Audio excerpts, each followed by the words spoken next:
Finding reasons to tear down art in general is nothing new, but it seems to have gotten easier. If you could categorize every piece of media ever made with one simple word that's easy to say, while easily clearly denoting the disdain and how gross you think the subject is, it would be slop. You don't need to explain why you don't like something, you can just call it slop, and that stands as an accepted criticism.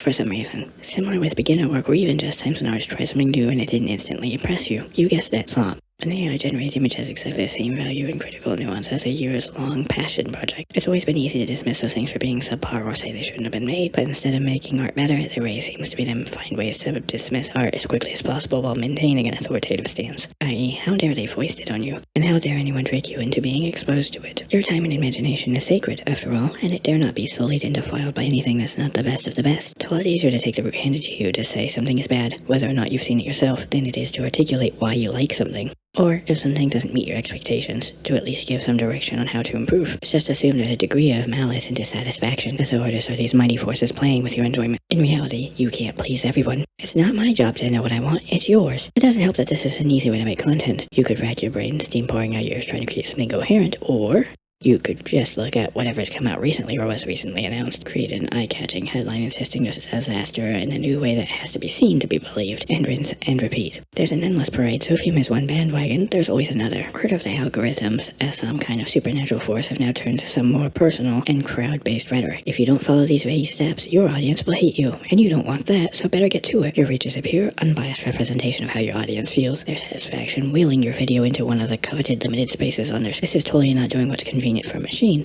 It's person. For a slight tangent, there's also been a shift from don't ask me, do what you want. We don't respect a crowd pleaser, we want genuine art. 2. We want authenticity, but no one cares what you want. Authentically want what I want and deliver on a hitherto unseen degree of quality. It's somewhat of a corruption wearing pieces of the former, but now in a way that's contradictory or stifling. This isn't a criticism of being choosy. Wanting art to be good, which is more subjective than it's made out to be, isn't a bad thing. You don't have to like everything you see. It's more of a concern for forgetting how to like something. It's as though part of language, or the very way of relating to things, is being erased.